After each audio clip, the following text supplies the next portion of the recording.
ابن جوزی نے لکھا ہے سینکڑوں سال پہلے، آج کے کسی عالم کی بات بتاتا تو لوگ انکار کو، سینکڑوں سال کہتے ہیں بلخ میں قحط پڑ گیا، لوگ ہجرت کر کے سمرقند آ گئے، ایک سیدوں کا خاندان بھی آیا، ایک ایسی خاتون بھی آئی جس کے ساتھ 3 بیٹیاں تھیں، بیٹا بھی کوئی نہیں، خاوند فوت ہو گیا، مسجد کے ساتھ مہمان خانے بنے ہوتے تھے، وہاں اس نے بچوں کو ٹھہرایا اور نکلی سمرقند میں کہ کوئی آدمی مل جائے اور اس سے کہوں کہ تھوڑی سی مدد ہو۔ وہ چلتے چلتی ایک سیٹھ کے پاس، رئیس کے پاس پہنچی۔ جن لوگوں کے پاس دولت آتی ہے نا، وہ کئی دفعہ سخت جملے کہنے لگتے ہیں جو اللہ کو پسند نہیں آتے۔ وہ سیٹھ کے پاس گئی تو جا کے کہنے لگی میں غریب ہوں، پریشان ہوں، بلخ میں قحط ہے، سارا زمانہ جانتا ہے، تو میں اس لیے سمرقند آئی ہوں، بیٹیوں کا ساتھ ہے، نہ رہنے کو جگہ ہے، نہ کھانے کو روٹی ہے، نہ پہننے کو کپڑا ہے، مہربانی کر تھوڑی مدد کر۔ کہنے لگا ہو کون؟ تو اس سیدزادی نا کان آگے کر کے، ہاں کسی پہ بھی حالات سخت آ سکتے ہیں، اللہ سے ڈرنا چاہیے، کان آگے کر کے نا کہنے لگی میں سیدزادی اور یہاں میرا اپنا کوئی نہیں، مہربانی کر۔ تو وہ سیٹھ صاحب، چودھری صاحب کہنے لگے مجھے کیسے پتا چلے گا تو سید ہے؟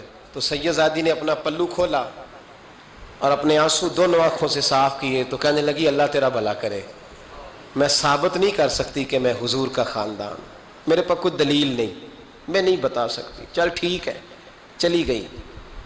کسی نے بتایا کہ یہاں ایک یہودی بھی رہتا ہے، وہ بڑا سخی ہے، یا آتش پرست ہے، یا پارسی ہے کافر غیر، سخی بڑا ہے۔ اس کے پاس گئی، بیٹھی رہی، لوگ بیٹھے تھے، جب چلے گئے تو قریب گئی، کہنے لگی مجبور ہوں، پریشان ہوں، غریب نہیں ہوں۔ کہنے لگا بی بی تجھے کبھی دیکھا نہیں، سمرقند کی اتنی آبادی نہیں، میں سارے شہر، تو کون ہے؟ تو کہنے لگی تعارف نہ ہی پوچھے تو اچھا ہے۔ اس نے کہا چلو اگر پتہ چل جائے تو۔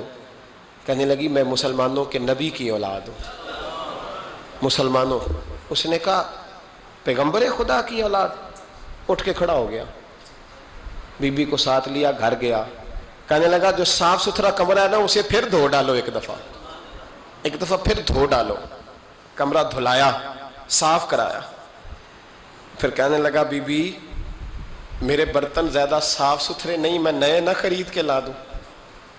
پھر نئے برتن لایا، پھر اپنے بچوں سے کہنے لگا اونچا نہ بھولنا، یہ سیدہ فاطمہ کی شہزادیاں آئی ہیں، یہاں کوئی شخص اونچی بات نہ کرے۔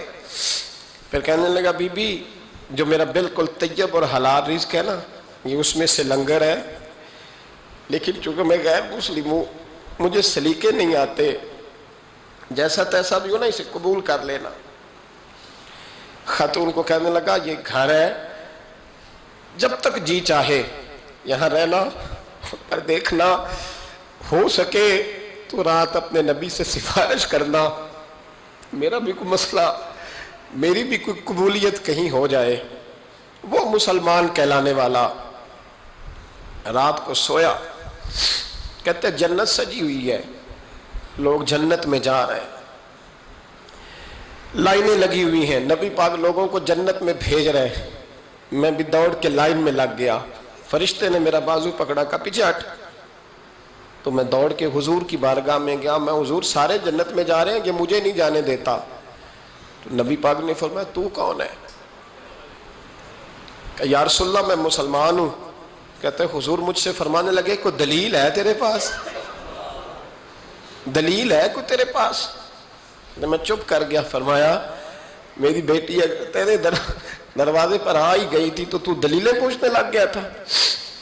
ہم جا دوڑ جا، سویرے آنکھ کھلی تو گلیوں میں ڈھونڈتا پھرتا ہے، تلاش کرتا پھرتا ہے، کونے کونے میں جاتا ہے وہ سادات کا گھرانہ کہاں گیا، ڈھونڈتے ڈھونڈتے اس غیر مسلم کے دروازے پہ جا کے پہچان لیا۔ تو کہنے لگا خدا کا واسطہ جو تو نے نوکری کی ہے نا ان کی مجھ سے 11 گنا لے لے، یہ سادات کا گھر مجھے دے دے۔ تو کہنے لگا کل تو آتا تو شاید بات اور ہوتی، آج بات اور ہے۔ اس نے کہا مہربانی کر، کہا نہیں کل تو آتا تو معاملہ اور تھا، آج معاملہ آج اور ہے، رنگ بدل گیا ہے، حالات تبدیل ہو گئے ہیں، اب تو دیکھ تاک کے آیا، جا دوڑ جا۔ کہنے لگا نہیں مہربانی کر، دے دے، تو غیر مسلم میں تیرا کیا تعلق؟ کہنے لگا چپ کر، غیر مسلم میں کل تک تھا، کل سے سیدوں سے پیار کیا ہے تو میرے حالات سنور گئے ہیں، وہ جو نظارے تو نے رات خواب میں دیکھے ہیں میں نے جاگتی آنکھوں سے دیکھے ہیں، میں نے جاگتی آنکھوں سے. اور تو نے کسی مفتی پیر عالم کے ہاتھ پہ کلمہ پڑھا ہے، میں نے رات محمد عربی کے ہاتھ پہ کلمہ پڑھا، رسول اللہ کے ہاتھ پہ کلمہ پڑھا.